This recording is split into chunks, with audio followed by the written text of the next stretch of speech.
we will start in about a minute. You can run in the morning. I was like, oh.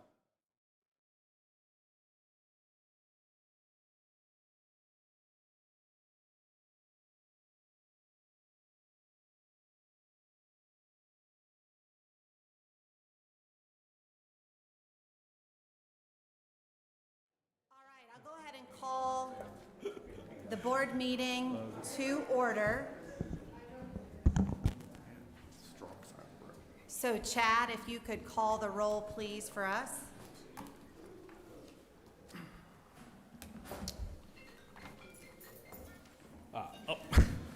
Ms. DeLosa, Present.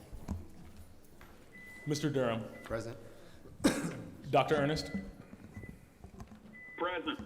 thank you. Dr. Freitas, Present.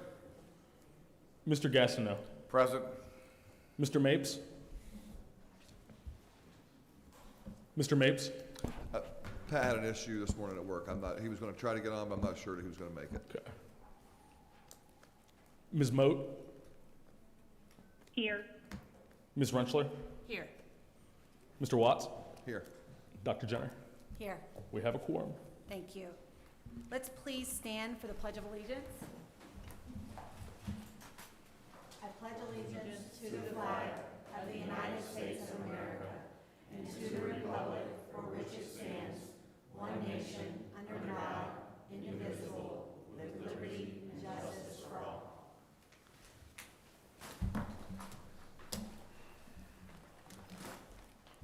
Okay, is there a motion to approve the agenda? So moved. Second. Motion and a second, any discussion? All in favor? Aye. Opposed? Motion carries. Is there a motion to approve the minutes from the July 14th, 2021 meeting? So moved. Second. Any discussion? All in favor? Aye. Opposed? Motion carries. So, quick statement today.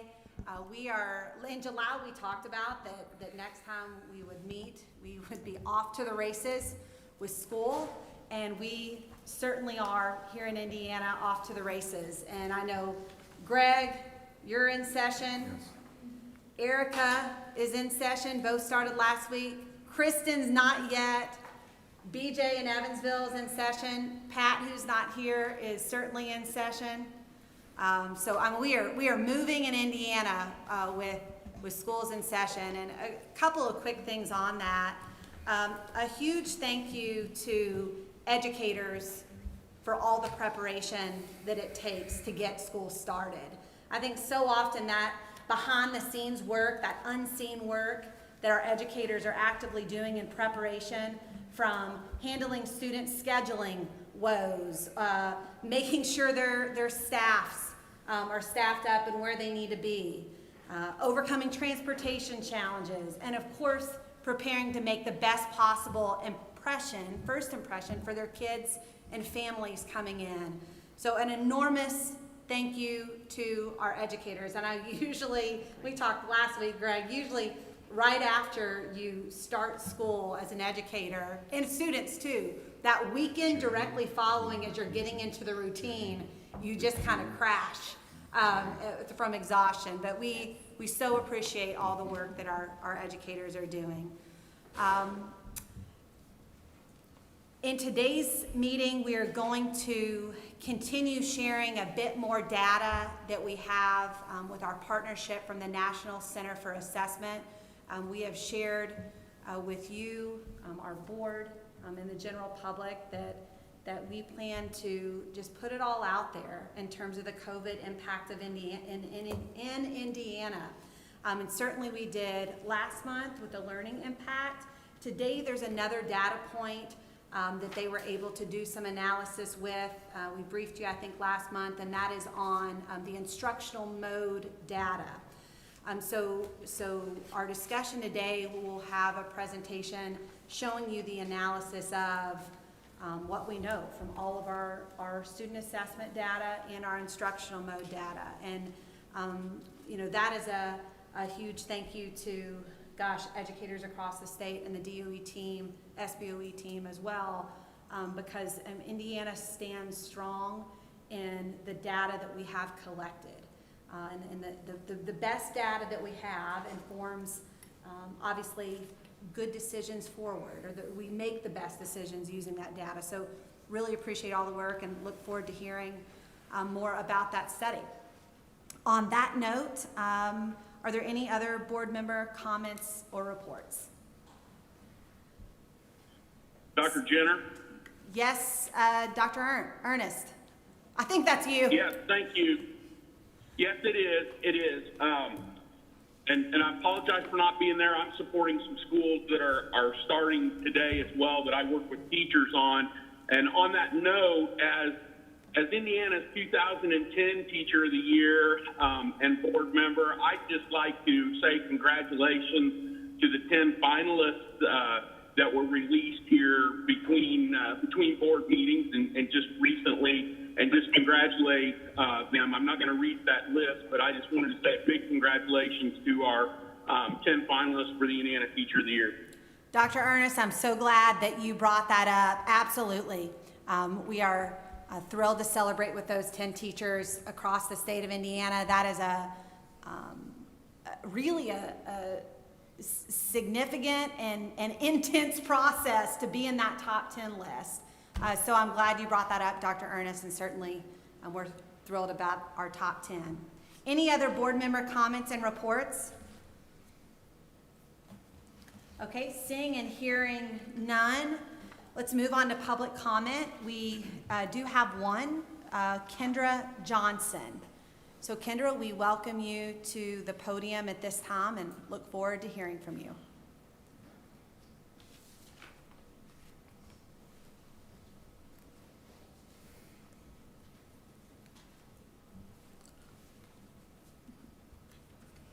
Good morning to each and every one of you. In 1991, my oldest of 6 children started her first day of school. In 2020, my youngest of 6 children graduated high school. 2020, the year I am monitoring the e-learning of 3 of my grandchildren during the COVID pandemic. My name is Kendra S. Johnson. This is my 30th year as an educational advocate for Title I parents.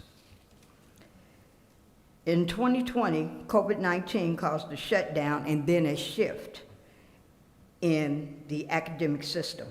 Instruction went from collectively assembling in a room with instructors to receiving instruction from a remote location via internet. Although many of the older students were familiar with computer technology, many of the youngest were not and required assistance.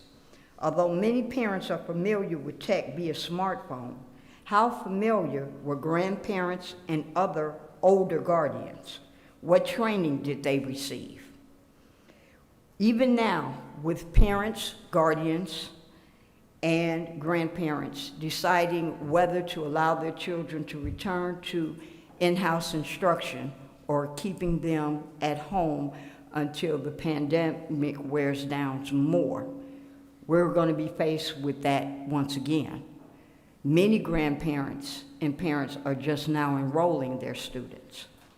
So my biggest concern is instruction for parents. As a Title I parent, when computers first came out, I could not afford any of them, being low income. Thankfully, the Garrett Community School System at that time had a program called Tech Camp, and my daughter took to it like a fish out of water, in water. And once again, my concern is for low-income parents, and especially grandparents. They are not always tech savvy. So I would like to see more of the schools, more of the districts throughout the state concentrate on spending some of that Title I money to instruct parents on how to be more tech savvy, to help their children succeed academically and be blessed the way that I have been. Thank you. Thank you very much, Kendra. And as you were speaking, I couldn't help but think that some people in the room might think that I called you directly to ask you to speak today because of the topic that we're covering, which has to do with, and we've talked about this before, the pandemic impacted all of us, and it hit us. And some schools were self-admittingly more prepared than others. And we absolutely must continue working through that as a state, must continue to think about the support we're giving for families and parents. And that also means community wraparound support that others can then, we're seeing some of the synergy throughout the state in that space. But so appreciate it. I hope you stick around for that instructional mode data because it's going to affirm some of why we need to do everything possible to keep kids in person this school year. It's absolutely critical. And I think, BJ, you maybe had another comment? Please don't feel like you're unique. I mean, this is a problem. I'm in Evansville, and this is a problem for parents across the board. So certainly know that while it was new to us, it was very hard to address. The e-learning lab, as it was formerly called, was built for that reason, just because, I had a senior last year, and there was some work. I was like, you got to ask your brother because it's been 20 years since I've done any math like that. But we're working on resources at a state level for that we hope will help not only teachers and students, but also parents when we get put in these positions. So thank you for bringing light to it. Erica? I also had a comment. As an educator working within the Gary community, my school is a charter school, 21st century charter school at Gary. We recognized that we had a lot of parents and a lot of grandparents that also struggled with providing those, the technology, understanding it. So of course, as a school, we had to provide that technology. However, we did have monthly parent universities just for the parents to come in so we could do demonstrations on how to get into certain programs and help their children navigate those programs, as well as that e-learning lab. So as schools, yes, we do need to do better to make sure that they are prepared. We even had some transportation issues with parents not being able to get and participate in those things. So we were trying to cover all that. So there were a lot of issues, and I'm so thankful for the parents and the grandparents that were stepping in and trying to help children through these times. Like you said, the older children tended to do a lot better. The younger children really did struggle. So I'm grateful for all of the efforts of the parents and grandparents through that time because we couldn't have done it without you. Thank you for that. And I think you both hit on it. And we have schools across our state that are really leaning into everything possible to support parents and families. We will continue improving as we learn more and as we continue to navigate this pandemic. And just appreciate you bringing it to the surface yet again today. Even though it keeps a lot of us up at night, we always have to keep it top of mind, so thank you. Okay, with no other, Monica just confirming, no other public comment? Okay, thank you. Is there a motion to approve the consent agenda? If we could, before we vote on that, I'm going to recuse from consent agenda item J. So BJ Watts, consent item J. Got it, thank you. Yes. There are 2 Indiana University regional campuses on this list, and as a professor at Indiana University, I'll be recusing from voting on items E and F. Okay, thank you, David Freitas, recusal on E and F. Noted. Any others? Okay, then at this time, noting the recusals, do we have a motion to approve the consent agenda? So moved. Second. Any discussion? With a motion and a second, roll call please, Chad.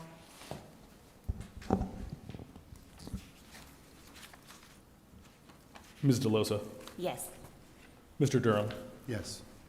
Dr. Ernest, Yes. Dr. Freitas, also noting those recusals, Yes. Mr. Gastineau, Yes. Mr. Mapes, have you joined? Ms. Moat, Yes. Ms. Rentschler, Yes. Mr. Watts, noting Yes. your recusal as well, Yes. and Dr. Jenner. Yes, Consent agenda is approved. thank you. Let's move on to new business. Today, we have received 14 requests for a 1003 flexibility waiver from, again, 14 unique school corporations throughout Indiana. What I'd like to do at this time is have Chad walk through each school corporation. Following going through a unique school corporation, we will take a vote on that school corporation and all of their asks. And board members, I believe, should have received two memos associated with this. The first is a 4-page memo that lists the staff recommendations. The second is a roughly 50-page some document that actually lists the applications and information received by school corporations. So I'm happy to go through if there are specific questions, and if not, we can, I think, work through this fairly quickly. But first up is South Gibson School Corporation. They've requested a waiver from 2 provisions. The first is the school year provision that would require them to count instructional days as opposed to instructional minutes or hours. So they would like to count instructional minutes and hours as opposed to days. The second is a waiver from the school corporation annual performance report. With respect to South Gibson, they have noted that they will still meet the minimum instructional time when measured by minutes or hours. And that has been something the board has granted in the past.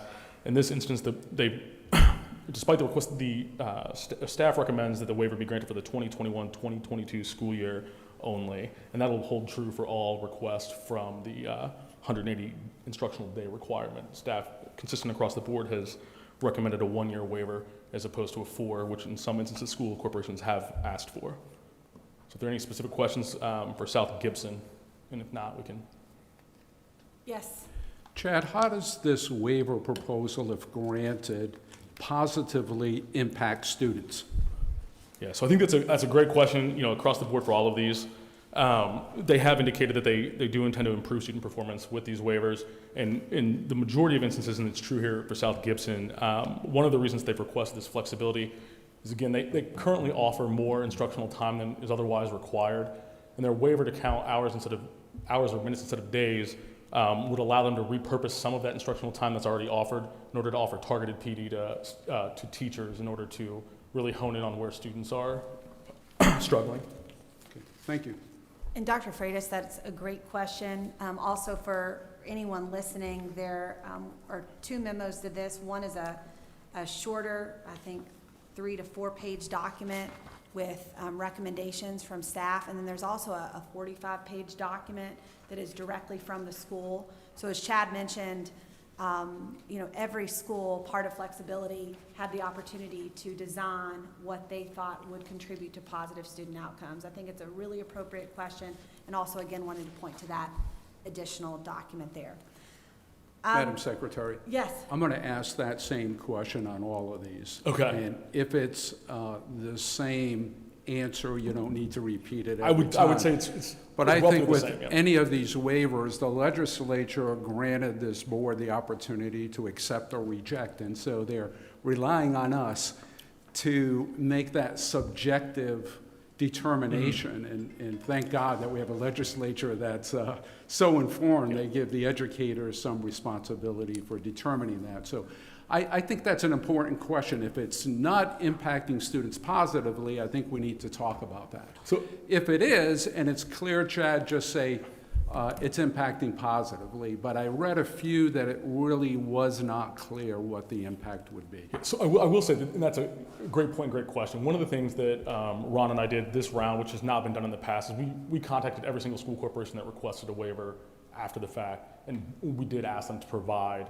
additional information explaining how their waiver would impact student performance in a positive way, how they were going to measure that, and the sort of data points they were going to use to determine whether that was actually happening. In each instance, for the waivers that are available today, the school corporation did respond, and that did inform staff's final recommendation. So in other instances where the staff recommendation was based on the board's past practice, these recommendations are informed by supplemental information that was provided by the school corporations, and that supplemental information has been added to the board material. So in each instance, it was staff's opinion that the school corporation did have a plan in place to improve student performance as part of the flexibility that they were requesting. So thank you. Great. Thank you. Any other discussion for South Gibson School Corporation? If not, I will call for a vote to approve staff recommendation for South Gibson School Corporation. The second. Motion to approve. Second. Thank you. So we have a motion and a second. Any further discussion? Okay, roll call, please. Ms. DeLosa, Yes. Mr. Durham, Yes. Dr. Ernest, Yes. Dr. Freitas, Yes. Mr. Gastineau, Yes. Mr. Mapes, Ms. Moat, Yes. Ms. Rensselaer, Yes. Mr. Watts, Yes. Dr. Jenner. Yes. Okay, Chad, Waivers number are approved. two. Thank you. Motion Number- approved. Number two North- is, yep, sorry. No, North Go ahead. Adams Community Schools. Yes. Yes, and they requested a waiver in order to count the school year by minutes and hours instead of days as well. And again, they have provided supplemental information that suggests that they do have a system in place to improve student outcomes as part of the flexibility being granted by the board today. The Move recommendation approval. is to grant. Thank you. Okay, we have a motion for approval. Second. With a motion and a second, any further discussion? Roll call, please. Ms. DeLosa, Yes. Mr. Durham, Yes. Dr. Ernest, Yes. Dr. Freitas, Yes. Mr. Gastineau, Yes. Ms. Moat, Yes. thank you, Ms. Rensselaer, Yes. Mr. Watts, Yes. Dr. Jenner. Yes. Waiver is approved. Number three is Tri-County School Corporation. Tri-County School Corporation, same as before, has asked for a waiver from the requirement for 180 instructional days in order to count the school year by minutes or hours. And again, the supplemental information provided suggests that they have a plan in place to improve student outcomes as part of the flexibility. Move approval. Second. With a motion and a second, any further discussion? All in favor? Aye. Voice vote's fine. Oh, No, is please. voice vote fine? Yeah, we'll take them by voice. Sorry. It's going to be unanimous. I tend to push it along. We can roll call if we need to. So any opposed? Okay, approved. Number four, Eastern Pulaski Community School Corporation. Eastern Pulaski has requested a waiver from the 180-day requirement to count by minutes or hours. And yes, Dr. Freitas, they've suggested that there's a plan in place to improve. You read your mind. Student outcomes. Say it, you read your mind. Do we have a motion to approve? So moved. Second. With a motion and a second, any further discussion? All in favor? Aye. Opposed? Motion carries. Number five, Danville Community School Corporation. So Danville has asked for a waiver from the School Corporation Annual Performance Report, the bullying training requirements, School Corporation employee health coverage reporting requirements, criminal gang measures requirements. Then they've also asked for a waiver in order to count the school year by hours instead of by hours or minutes instead of days. With respect to the bullying training and the criminal gang measures, one thing I do want to point out is in this instance, the school corporation has confirmed that they will continue to offer that training to staff. They would like to just do so on a slightly different timeline in order to save time and resources by ensuring that new staff is trained in these issues, but that staff that have already been trained do not necessarily need to be retrained absent an update to policies and things like that. So again, they will continue training staff on these things. It's just a matter of the frequency with which they'll be doing so. Motion for approval. Second. We have a motion and a second. Any discussion? Seeing none, all in favor? Aye. Opposed? Okay, passes. Number six, North Gibson School Corporation. North Gibson, like the others, has requested a waiver in order to count the school year by minutes or hours instead of days. That is their only request. Do we have a motion? So moved. Second. Motion and second. Any further discussion? All in favor? Aye. Opposed? Motion carries. Number seven, C.A. Beard Memorial School Corporation. C.A. Beard has asked for two things. The flexibility to count the school year in minutes and hours instead of days. They've also asked for a waiver from the media program requirement set out in the board's rule. Under this waiver, they are not asking for a waiver from the requirement that they have a media program. It's just that they would like their media program to be overseen by an individual who is not necessarily a licensed media specialist. But again, they will continue to have a media program. It's the licensed media specialist that they're asking for a waiver from. Do we have a motion? So moved. Second. The motion and a second, any discussion? Seeing none, all in favor? Aye. Opposed? Motion carries. Number 8, East Noble School Corporation. East Noble has asked for a waiver in order to count the school year by minutes or hours. And that is it. Do we have a motion for East Noble School Corporation? So moved. With a motion and a second, any discussion? Seeing none, all in favor? Aye. Opposed? Motion carries. Number 9, Covington Community School Corporation. Covington Community School Corporation has asked for a waiver to count the school year by hours or minutes instead of instructional days. Again, the recommendation is to grant. So moved. Second. Motion and second, any discussion? Seeing none, all in favor? Aye. Opposed?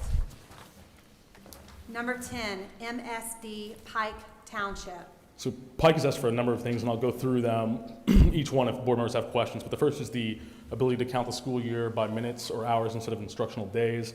The second is a waiver from the school corporation annual performance report requirement.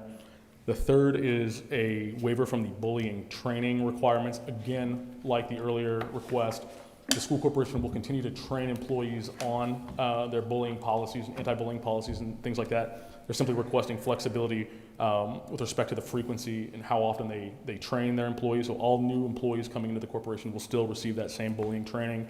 The same goes for their request for the child suicide awareness and prevention policy. Again, they will still train employees on their policies in child suicide awareness. It's just the frequency. The next is minimum training requirements for school corporation police departments. That training will continue. It's, again, the frequency with which they train newly hired resource officers. Same with criminal gang measures. And then with respect to the final two requests, Pike has requested a waiver from the board's reading plan, rules and regulations, which would include iRead 3, as well as the reading deficiency remediation plan requirements that are set forth in statute. The recommendation with respect to the reading plan requirements is to deny those. Again, I think based on some of the instructional data and things like that that's been presented in the last board meeting or so, more than ever, it's important that we're ensuring students are getting exposure and we're identifying early on when they are struggling to read, which is why staff has recommended denying the final two. We have a motion for MSD Pike Township. Question. Yes. Chad, can you say a little more about item B for the school corporation, the school performance report? Is that a waiver of having to do the report, or what's the magnitude So of that? the school corporation, the annual performance report is largely a product of data that's accumulated by the Department of Education. That report is produced by the Department of Education and published on the Department of Education's website. School corporations then have a complementary requirement to publish that in the newspaper. They're asking for a waiver from publishing that in the newspaper. So all of that information and data will still be available to the public through the DOE's website, but just not published in a newspaper of general circulation. How does it help students when the local school district doesn't report that information to their local constituents? So in this instance, the waiver has been requested for flexibility purposes, but I do want to point out all of that information is still available to constituents through the DOE's website. It just will not be published in the newspaper. Well, isn't it more effective to communicate in multiple ways and have the local newspaper report it? So I don't think it's a better system. I think it's maybe going the other direction. So the school corporation could still have the opportunity to work with the newspaper and make sure data is reported for iLearn, iRead, so on and so forth. What happens with APR is schools pay for publishing in the newspaper, and Pike is requesting, as we've seen past requests, that using online options, that's how they would ask us to allow them to publish this data. So is that their proposal to, rather than using a newspaper, to publish it online? I didn't see It will that. still be published online, yeah. It will still be published through I'm our talking about the local DOE's level. website. So their request was silent with respect to that, yeah. So this waiver would presumably allow them to waive out of posting onto their own website as well. I understand it allows them. My question is, in their proposal, did they state that they would provide that information online through their local website? Their request was silent as to Right, that. Yeah. that's my point. So I can't support item B. I think anytime we share data multiple ways, especially with the local community, so citizens know what's going on, it's important. I'm not sure as a parent, I would go to the local state site and try to figure out where my school is. So I can't support item B. So do you want me to make a motion or wait, or what would you like me to do? Well, we do need to, we can ask for a motion for MSD Pike Township, and you could certainly Amend it. decline, or we could pull just that line item out.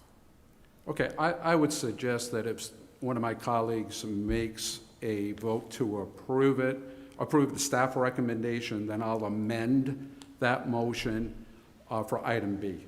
I think that's the cleanest Robert Rules of Order. We can do that, yeah. Okay, great.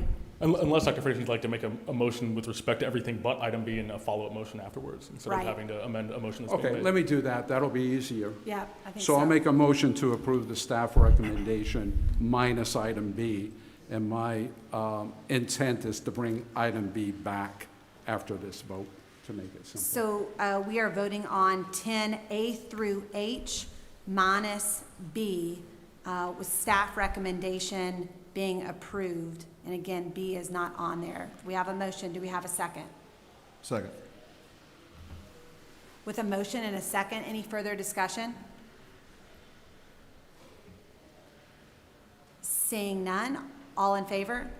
Aye. Opposed? Okay, so MSD Pike Township, 10A through H minus B is approved via staff recommendation. So let's go back to 10B, which is specifically the school corporation APR. Do we have a motion for 10B? Can I ask a question real quick? Absolutely, yeah. So in our history, I've not seen one of these.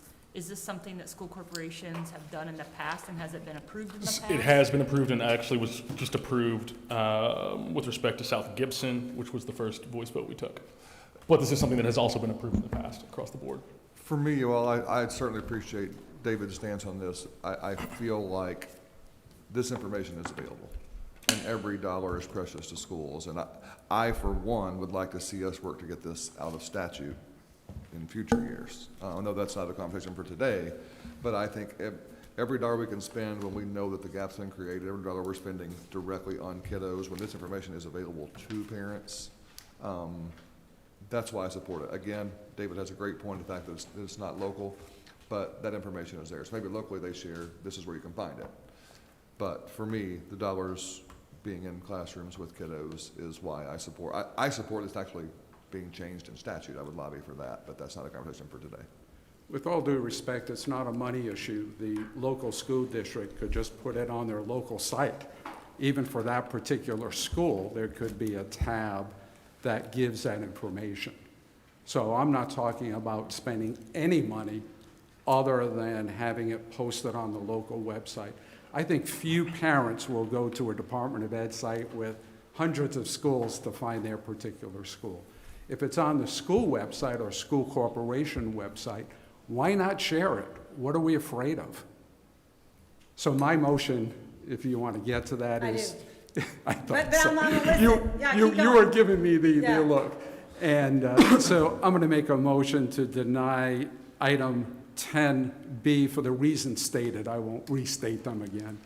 Okay, so we have a motion to deny 10B, which is Pike Township receiving permission for the flexibility of their school corporation, APR. So we have a motion. Can I suggest that we restate that in a positive, and if you'd like to vote against, or else we'll have to have another vote.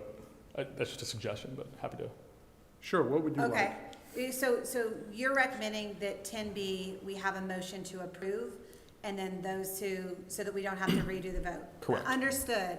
Thank you. So That's fine. an aye vote means that you want to approve. That you would staff approve the staff recommendation, recommendation. And a no vote means that you do not want to approve. Are you, staff. will you That's rescind fine. your, okay. That's fine. So do we have a Thank you. motion to approve MSD Pike Township staff recommendation? So moved. Second. Okay, we have, with a motion and a second. We've had some discussion, but we will welcome other discussion. Now, anyone else? I just want to be clear that we have approved this in the past. Yes, we have. We have. Can I just make a comment that we've approved a lot of things in the past and we change our minds? And the board evolves over time and circumstances change and maybe we have more enlightened people, talking to the new people, you know, that bring a different perspective. So I think sometimes, I know we've done it over the years. We've changed positions based on new information or new members. So Thank you. I don't think we need to be constrained all the time by changing our opinion. Thank you. And we've approved it today for South Gibson schools. That's correct. Yeah, and if we approve this, I'm going to go back and make a motion that we go back there and reconsider that decision since we did it today. So we have a motion and a second. Any other discussion? And this is for the approval of flexibility for Pike Township on the APR report. No. Dr. Jenner? Yes. Dr. Ernest? Chad, could you just, because I'm reading here and then in just listening to some of the discussion, so I just want to make sure that, at least for me, that I've done my due diligence. Would you just say exactly what we would be waiving with this? Exactly what are we waiving if we approve this? You'd be waiving the requirement that MSD Pike publish the annual performance report in a newspaper of general circulation, as well as the requirement that they have it posted on their website. But again, this information is provided via the Department of Education's website, and the reports are generated by the Department of Education. So is it possible Thank you. sorry, is it possible that the school doesn't do it in the newspaper but decides to still put it on the website? Yes. Is that they can still make that decision Yes. on their own? Absolutely. But they don't have to. They don't have to publish it locally. Right, Chad? That would be correct. We have a motion and a second to approve. Any other discussion? Let's do a roll call Roll on call. this one, Chad. Ms. DeLosa, Yes. Mr. Durham, Yes. Dr. Ernest, No. Dr. Freitas, No. Mr. Gastineau, Yes.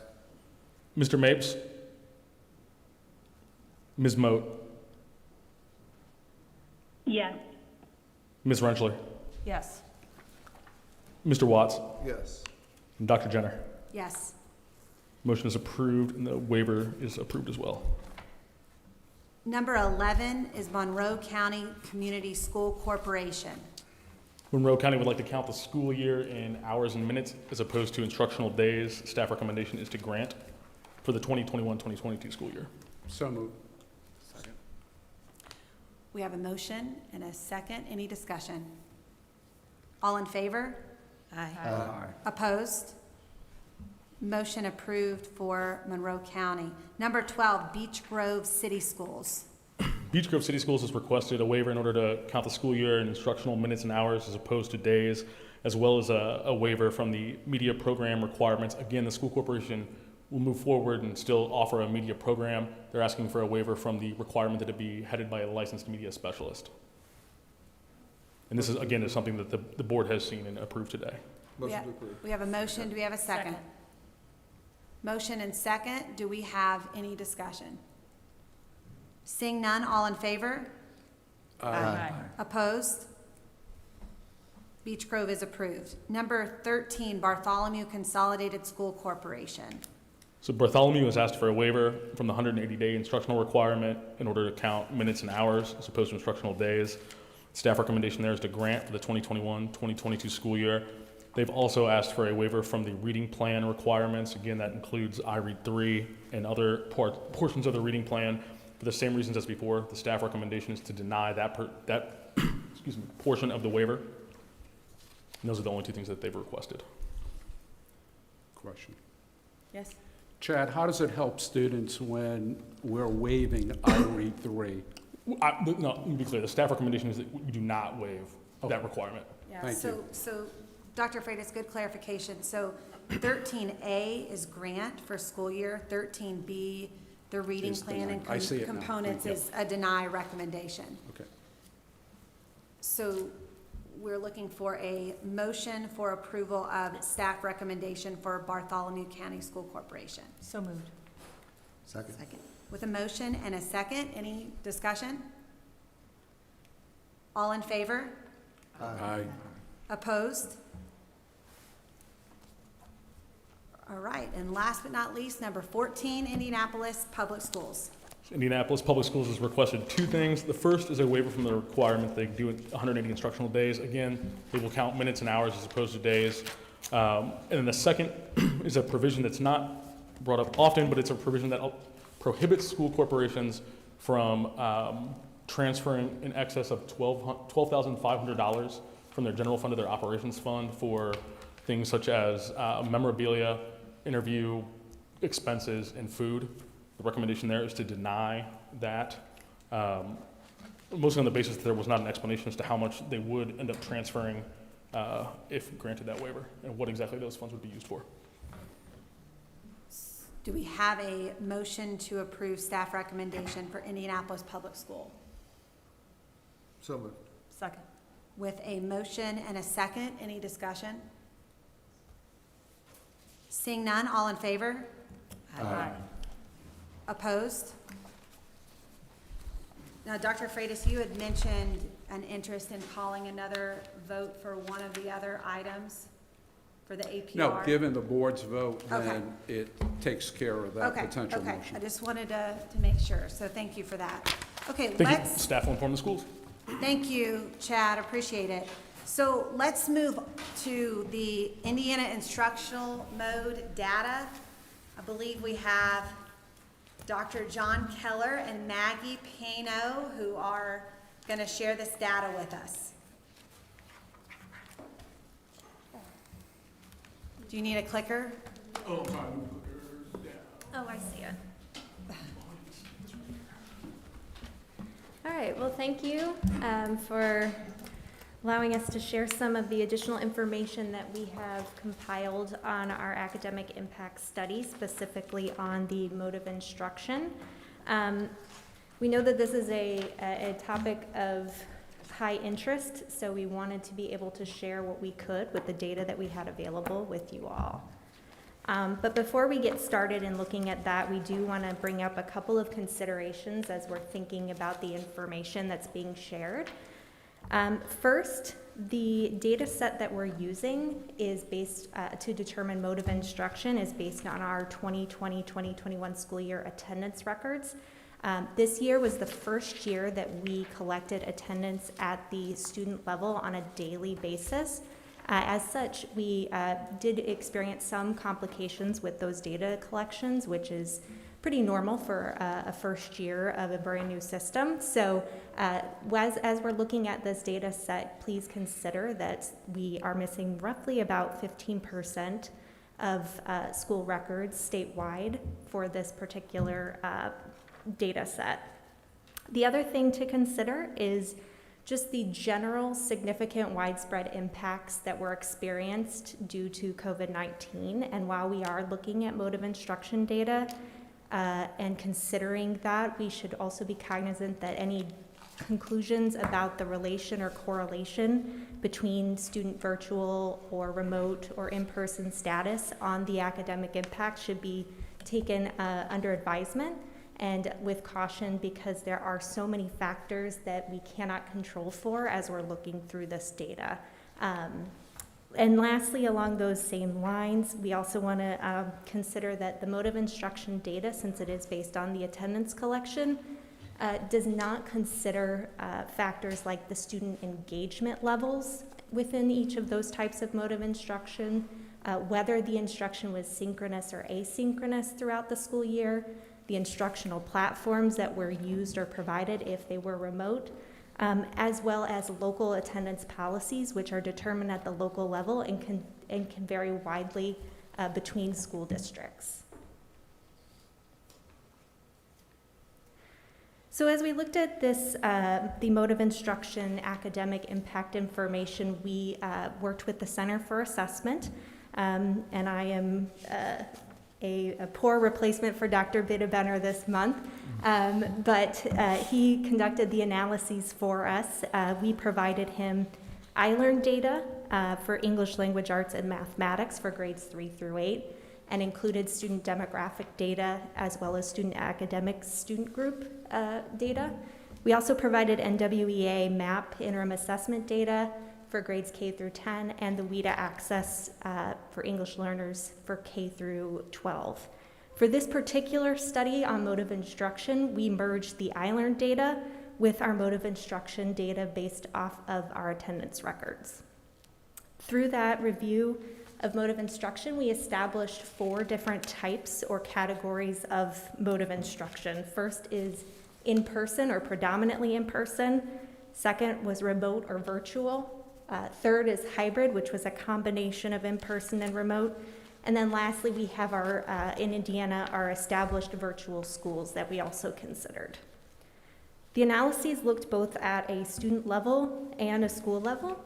And we considered participation by mode of instruction and disaggregated that information, as well as looking at school level performance at both proficiency status and growth to inform academic impact.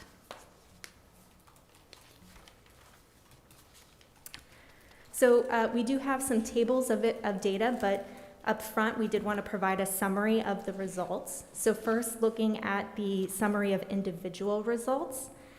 The in-person mode of instruction was the predominant mode of instruction for the state, as we've seen by students, followed by remote, then hybrid, and virtual school instruction.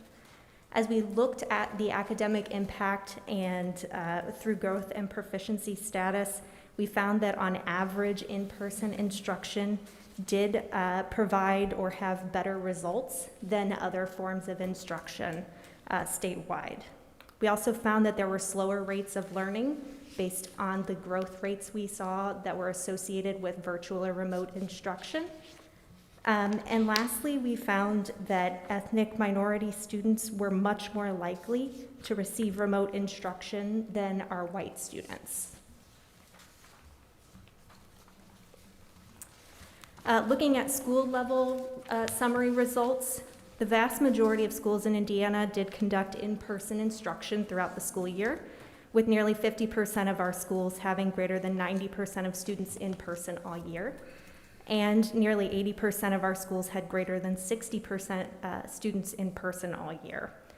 There were about 5% of our schools that had greater than 50% of their students whose mode of instruction was remote or virtual through the school year. And that does include our established virtual schools. Based on some information that was collected and compiled through our annual tech plan, we did have some data on public schools' reasoning for virtual implementation during the 21 school year. And 90% of public schools in the state indicated that they used they implemented virtual instruction for COVID-related reasons, whereas 7.5% indicated that they used virtual instruction for non-COVID related reasons, and 1.5% of public schools statewide indicated on the plan that they did not use virtual instruction. The other interesting data point that we did have And is, pause there, that's yes. at all. Out of the 180 school days, Yes. we had some schools who didn't at all use a day virtual. Yeah, that's how they Yeah. indicated on the Okay, I annual just tech wanted report. to point that out, thank you. Sure. The other thing to provide as far as these mode of instruction data is that the percentage of students in person did increase at the semester break. So roughly 76% of students were reported as in person between July and December, and that number increased by just shy of 12 percentage points to 88% of students receiving in-person instruction for the second half from January to June. And also, our virtual student enrollment and attendance saw the inverse, where they had roughly 17% of students were virtual between July and December, and that dropped to 6.5% roughly for the second semester. And then one other point of clarification. In the past, we've talked about in-person as looking at schools in its entirety. So we've said, the vast majority of schools are open in Indiana. This, as we're looking at the percentages, make sure not to get that confused with this is each individual child was counted who submitted data. So 85% submitted data. So just wanted to make that clarification because we are getting more at the micro level of how we're talking about the data today. Okay, thank you. Sure. Can I have a question? Yeah. Sorry to interrupt, but I don't want to have to go back in a half an hour. The 15% that did not participate, was that because of technical glitches, or did they decide they didn't want to participate, or what was the primary reason for that? Sure, and I will kind of start while Dr. Keller is making his way up here to provide the explanation. And I love that signal. I love that signal. That is so subtle. It's like he was like, I'm not going, but then you called him out. Good for you. And he's here already. And he's here. He's so here I'm already. going to slowly back up. It's an easy answer. It was technical. Technical on the behalf Technical, of, great. That's good news. Thank you. They didn't have the option not to participate. Okay. Super. We're collecting it all the time now. Super.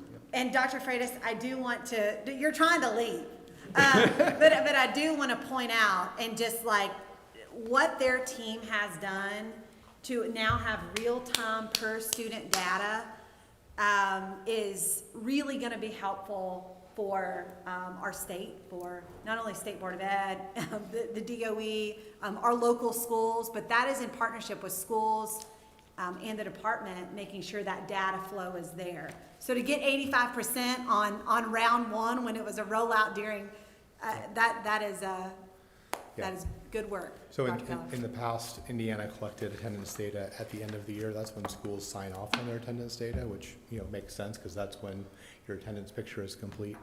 But we'll be collecting on a weekly basis this year. They'll still certify at the end of the year, but as Dr. Jenner said, with that data coming in on a weekly basis, we'll be able to cross-tab that with other data sources as it's coming in to sort of see the picture of attendance kind of evolve throughout the year.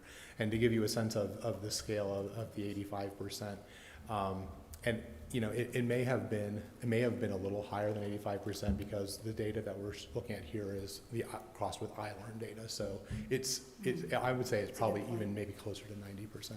But there's 199 million records of attendance, right? So there's a hyper level of granularity and specificity that we haven't had before. And so we're excited to kind of watch that play out over the course of the year. Thank you for your work. Can I have one more comment?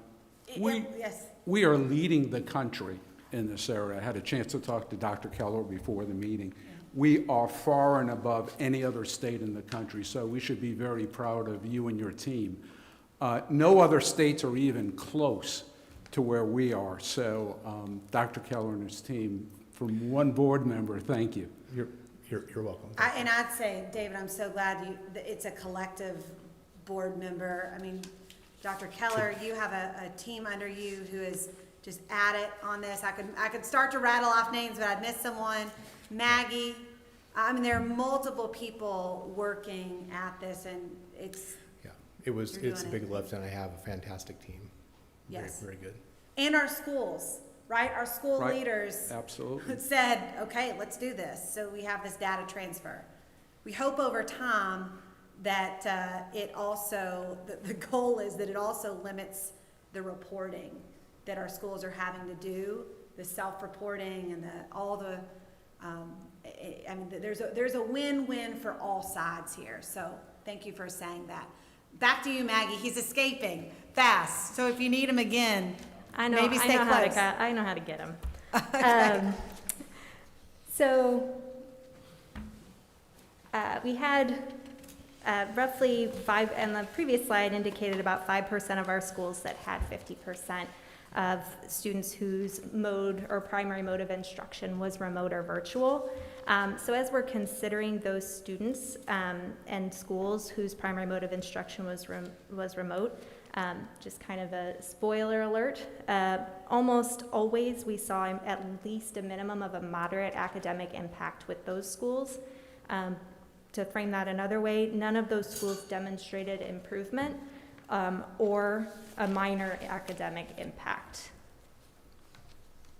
Will you say that again?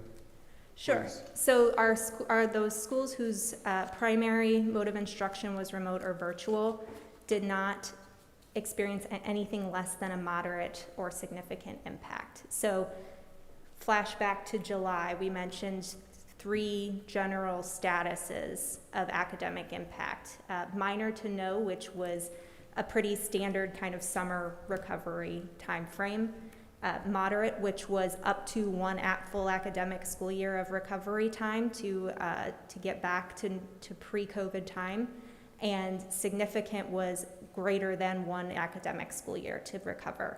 So our schools who fell into this category of having at least 50% or more than 50% of their student population with the primary mode of instruction remote or virtual, in general, on average, only demonstrated moderate or significant impact.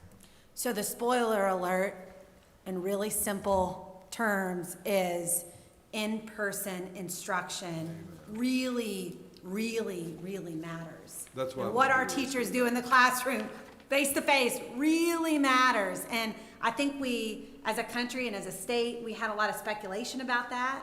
We knew that it mattered, but man, this data really highlights that and spotlights that. And I know you're gonna dig straight in. Yes. So first is just kind of some general, we're going to walk through general student participation by mode of instruction and also through disaggregated information. The biggest takeaway here is that we did have the highest rates of participation in in-person instruction statewide. Roughly 67% of our students statewide had a primary mode of instruction that was in person, followed by remote instruction, and then hybrid and our virtual schools. And that does include the about 15% of missing information, which could adjust that, but probably not statistically significant from what we talked about in pre-conversations. Yep. Okay, correct. Got it, thank you. So next we took that data and looked at student participation by mode of instruction through demographic or ethnic subgroups. Just a couple of highlights on these data. The only subgroup or student group that had less than their population in person was our Black subgroup, meaning less than 50% of the Black subgroup was in person as a primary mode of instruction. And the demographic population with the highest percentage in virtual primary mode was our Black population. The highest percentage of our the highest percentage demographic population that was in person was our white student group, and our highest percentage population in hybrid was our Asian student group.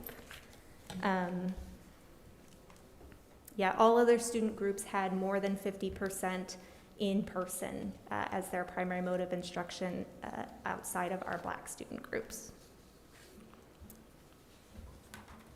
As we look at this information by grade level, the percentages of in-person decreased as you progress in grade levels. So the higher levels of in-person in grade 3 and slowly drop off a little bit through until grade 8, where there are lower in-person, but still the highest percentages across the board are in-person instruction for grade levels.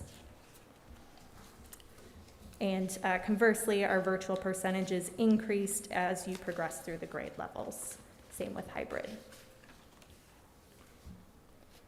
If we look at these data based on free, reduced lunch, or paid lunch statuses, it correlates essentially with free, reduced lunch status. So our free, reduced, our free meals saw the lowest percentage in person for their population. Our reduced was in the middle, and our paid lunch students had the highest percent in person, and that same pattern tracks for remote. So our free meals saw the highest percentage in comparison to others in remote, with paid being the lowest.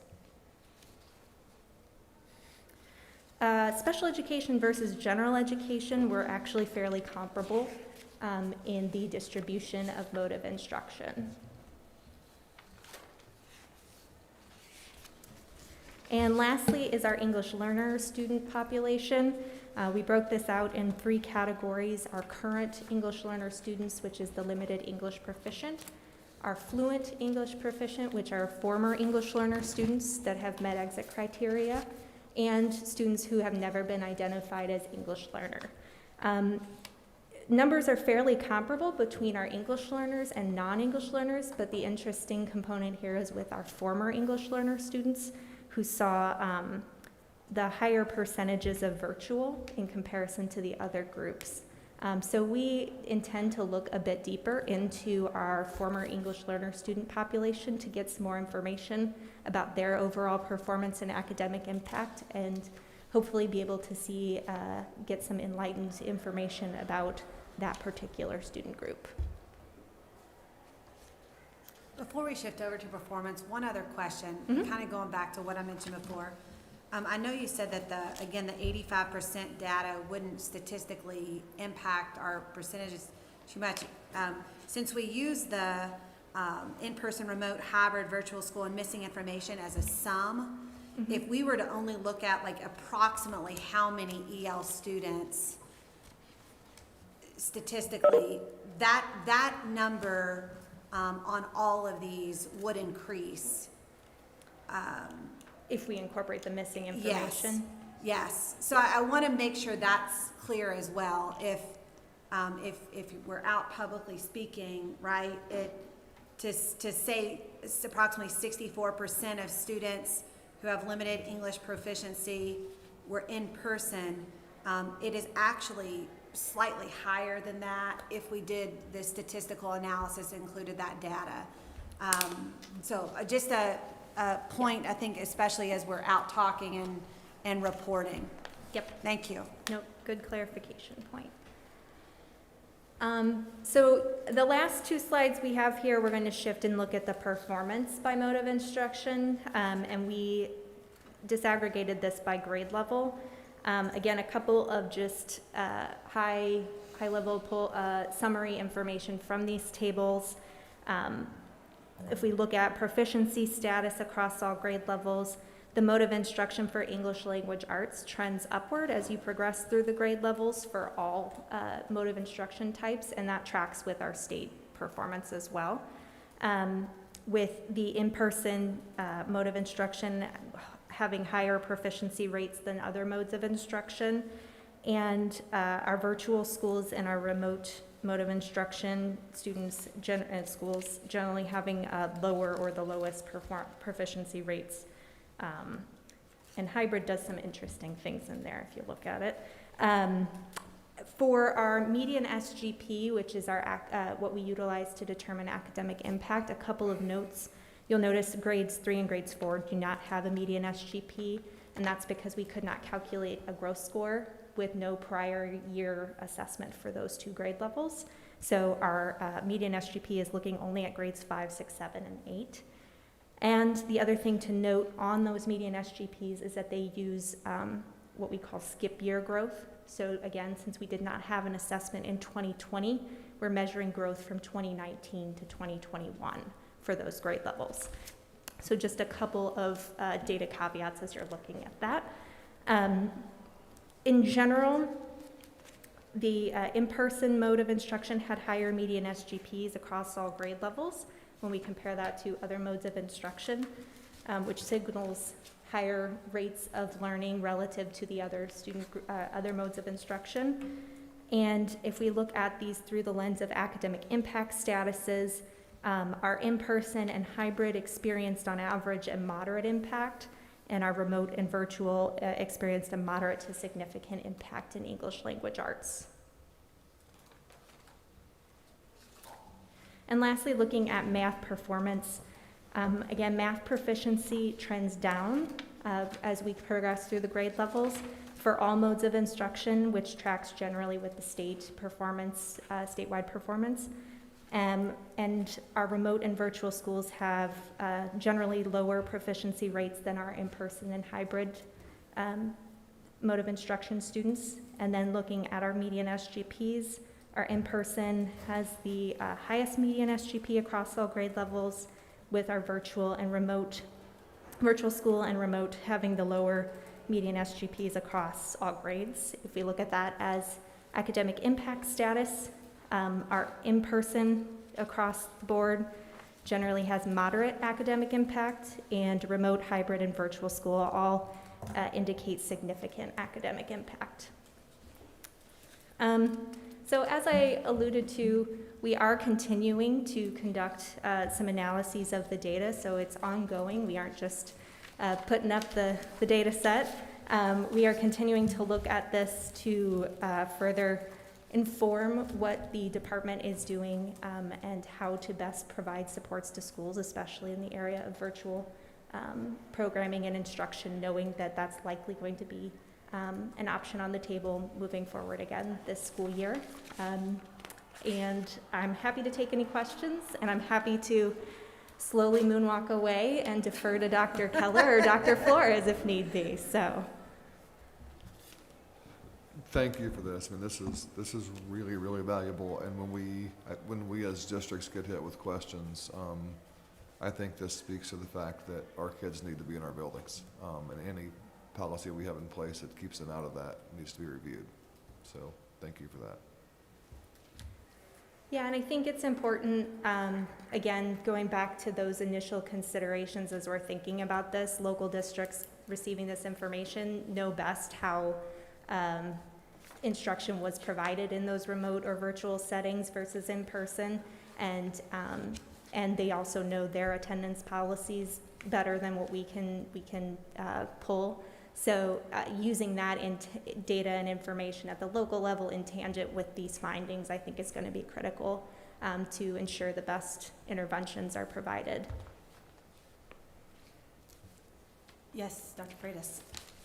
I have a question on summary of individual results, and there's no page numbers on here, so I can't reference you back, but could you put that up on the screen, please? Summary of individual results.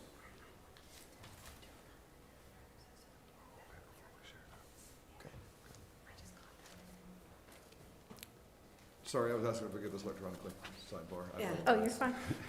My question deals with the last point, racially and ethnically diverse students were much more likely to receive virtual remote instruction than white students. It's quite a statement, and I think it bears out in the facts. So it's a conclusive statement that is an accurate statement. But after getting past that it's accurate, my question is why? Why did that happen?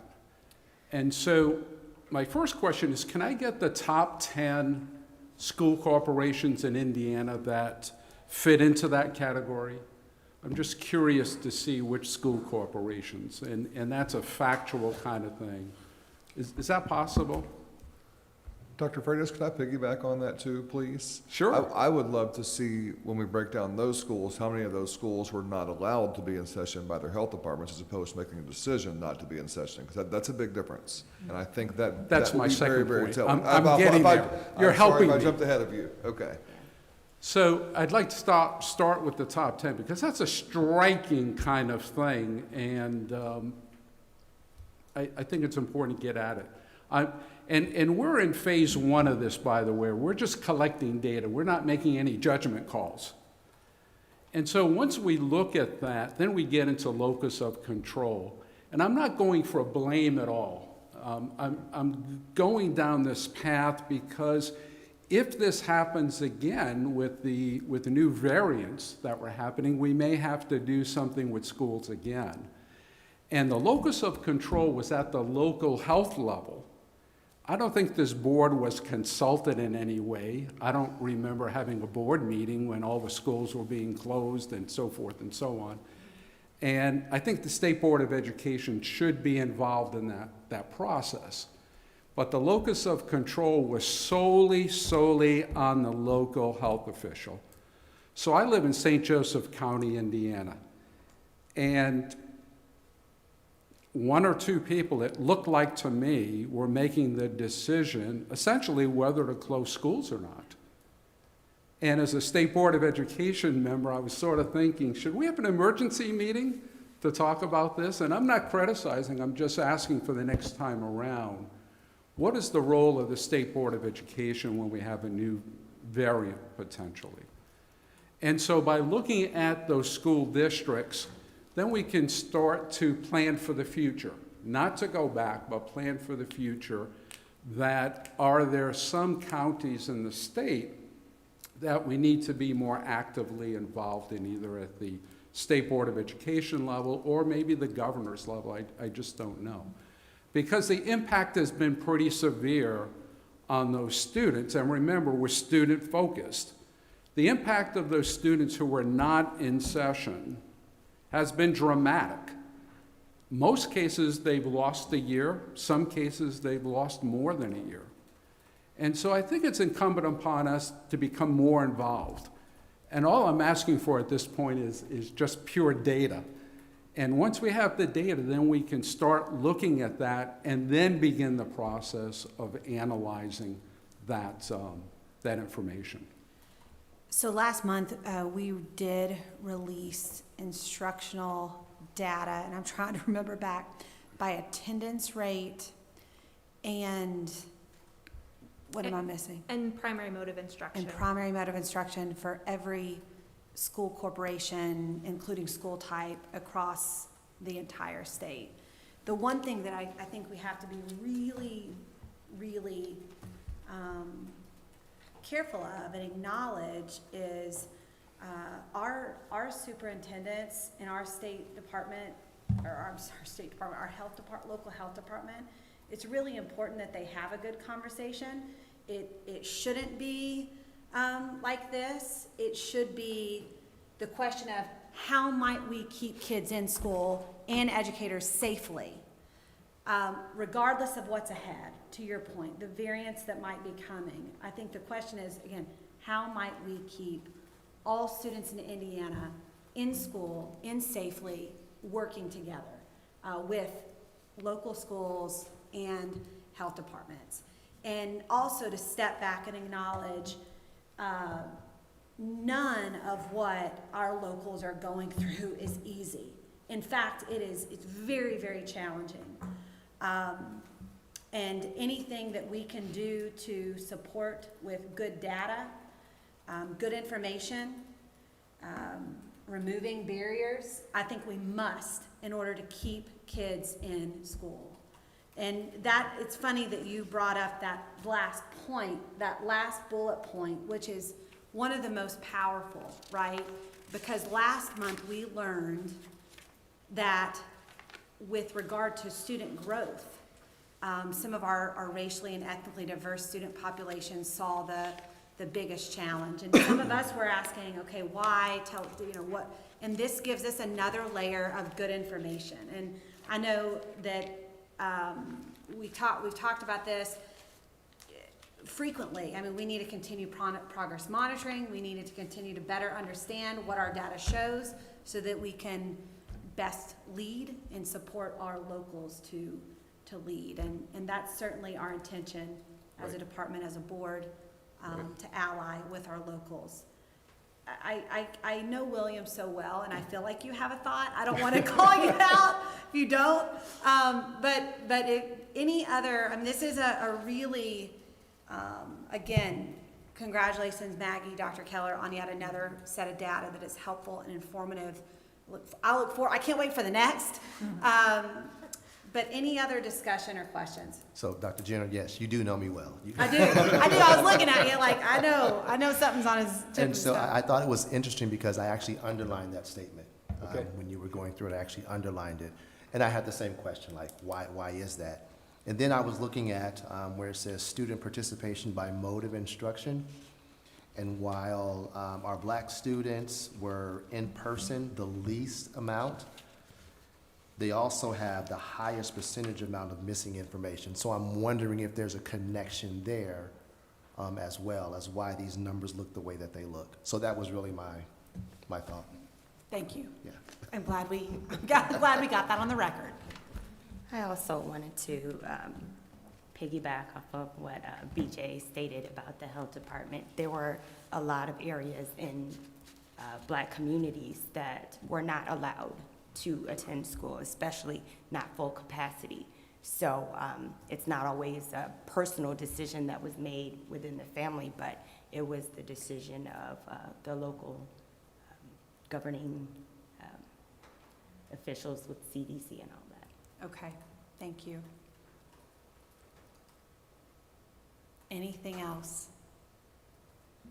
It's yet another meeting with a heavy topic, and it's going to continue as we learn more, and as this continues forward.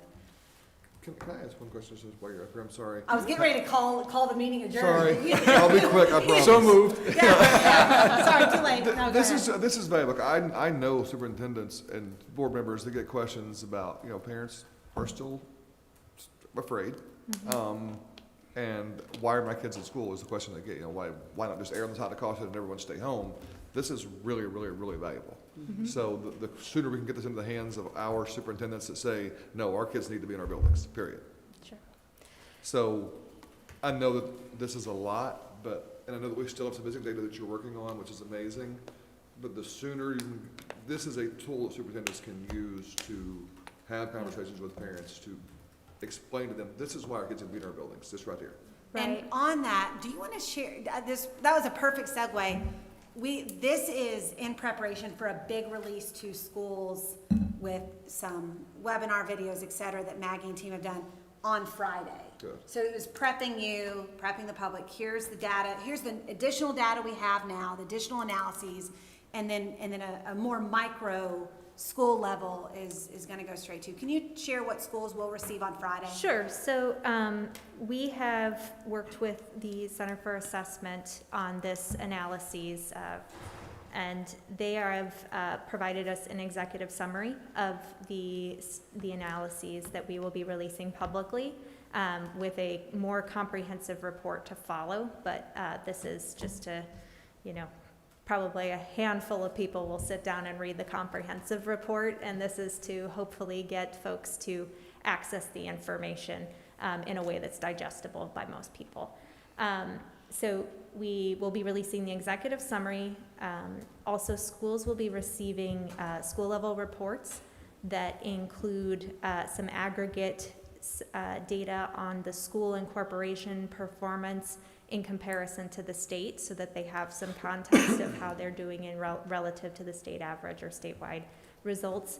And then we will also have a student level roster on the academic impact report that indicates information that we've displayed here, such as status or proficiency, and their growth data and their academic impact status, so schools can look at individual students to see which students experience significant, moderate, or minor to no impact. And we also have the ability on that report for them to disaggregate based off of student demographic and student academic groups, such as special education, English learner, and then our racial and free reduced lunch. And then we also will have a report that's specific to the WIDA access for our English learners that provides similar data and information for them. And we will then also be releasing some tools for to help them understand how to utilize that data. We know that the data literacy is always a difficult thing to get out there, and especially when we know there's so much going on at the local level. We tried to make it as easy as possible with a quick guide document, as well as a webinar presentation that we'll be doing that outlines the findings of the report and the breakdown of the academic impact summary report, so that they can know how to filter and sort that data. One thing we don't have in there is the slide deck. I mean, we can certainly publish these slide decks, this slide deck and last month's slide deck along with those resources. I think we absolutely must. So let's make sure, let's make sure our schools have everything they need, and again, we'll further publish that because it's the schools and it's also the communities. Schools cannot do this alone. This is not all on the shoulders of educators. We have to have families and parents we have to have families and parents. We have to have our community organizations circle around. This is everyone's responsibility to help.